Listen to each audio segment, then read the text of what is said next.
So all that information is available in our commercial paper program. And who got the money?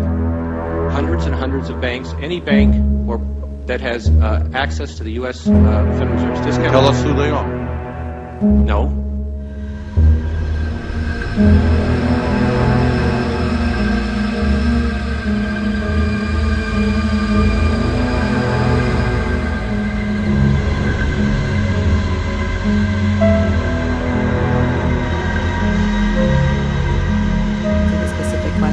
So are you telling me that nobody at the Federal Reserve is keeping track on a regular basis of the losses that it incurs on what is now a $2 trillion portfolio? Or to respond in any other way to that particular... Mr. Chairman, my time is up, but I have to tell you honestly, I am shocked to find out that nobody at the Federal Reserve, including the Inspector General, is keeping track of this. First, let's call it federal, to make it sound like it's a government operation. Next, let's add the word reserve to make it seem like there are reserves somewhere. Next, let's add the word system. The national debt has grown too large for the national debt clock. The debt has been piling up so fast lately they had to drop the dollar sign to make room for an extra digit as the number turned over.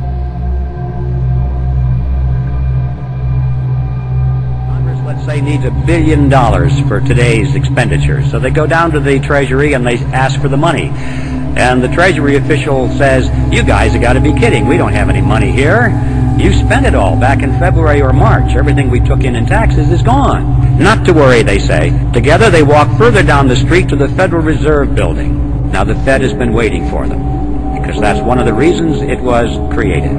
They walk in, and the officer at the Federal Reserve opens up his desk drawer, pulls out a big checkbook, and he writes a check to the United States Treasury for $1 billion. Now, we need to ask a question at this juncture. Who put that $1 billion into the checking account at the Federal Reserve so that they could lend it or give it to the government? Where did that money come from?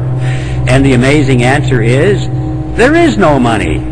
In fact, technically, there isn't even a checking account. There's just a checkbook. And that $1 billion springs into being precisely at the instant that the officer signs the check. Now, if you and I were to do that, we would go to jail.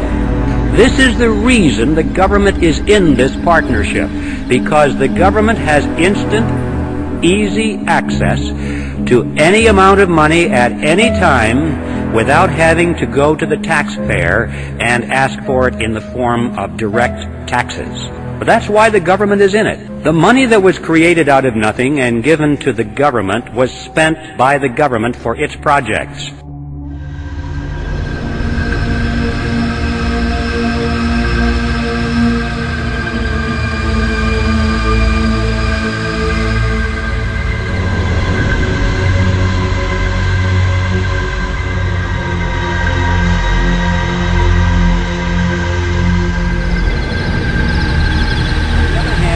That was created out of nothing for the banks.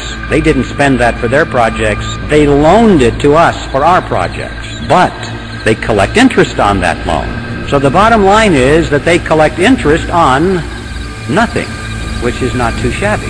This is why the banking cartel is in the partnership, because all of this becomes legal. What are the consequences of this?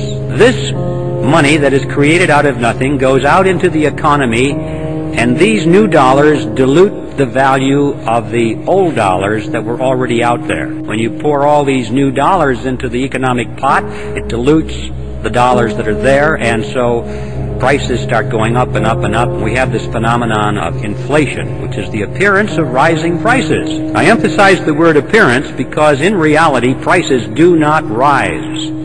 What's really happening is that the value of the dollar is going down. If we had a money that they couldn't just create out of nothing, you would find that prices would remain stable over a long period of time. But when expressed in terms of those paper things we carry around, Federal Reserve notes, we call them dollars, they're not, they're Federal Reserve notes, they buy less and less and less because there are more and more and more of them being pushed into the economic pot of soup. So we lost some purchasing power. Somebody got your lost purchasing power. Who? Those people who got the lost purchasing power were the ones who were right at the point where the new money was injected into the pot, because they got their hands on it first, and at that point it had full value. But by the time they spent it and gave it to the next person, and then they spent it and it started moving out toward the edge of the pot where most of us are, then it lost its value. But the ones up at the nozzle were the ones that had gained on our lost purchasing power. Those who gain your lost purchasing power are the two groups that comprise the partnership in the Federal Reserve System, the government and the banking cartel. Now, this process is a tax. I don't care what you call it, inflation, or what name you want to give to it, it is a tax. This is why these two groups are in the partnership. On the government side, they are able to tax their citizens in any amount, unlimited amounts of money, without the people even knowing that they are in fact paying a tax. And on the banking side, they are able to collect perpetual interest on nothing. What would you say to the majority of this Congress who has now co-sponsored the bill to require audits of the Federal Reserve?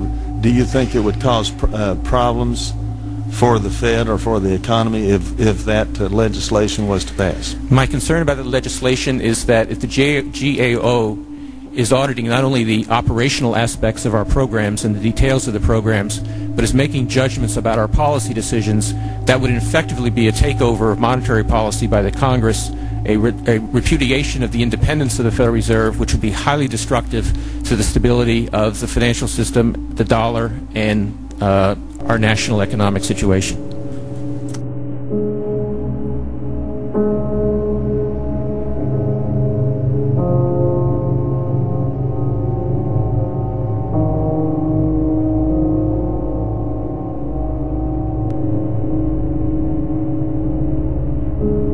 Bust cycles that we have had since the creation of this Federal Reserve mechanism is like a sawtooth. The economy expands slowly for long periods of time, 10 years, 20 years, 30 years, and people think this is going to go on forever. And then, boom, it comes down, usually very quickly. A lot of people lose their assets. Notice, however, when you go to the bank and they give you something which costs them nothing to create, what do they want from you in return? Signature on the dotted line for your car, your house, all your assets, right? So if you can't make your payments of this nothing money, they get your marbles. They always win. In times of whether it's expansion or contraction, it doesn't make any difference. It was planned that way, carefully worked out. These people are scientists, ladies and gentlemen.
Nobody is accounting for what they're spending.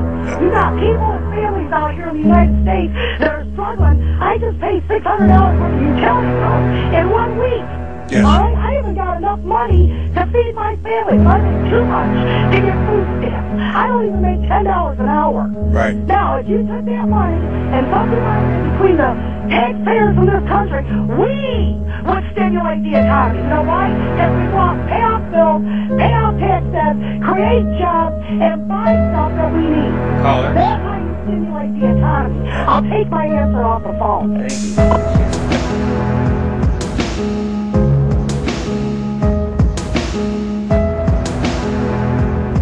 I wrote you a letter and I said, hey, who'd you lend the money to? What were the terms of those loans? How can my constituents in Vermont get some of that money? Who makes the decisions? You guys sit around in a room, you make it? Are there conflicts of interest?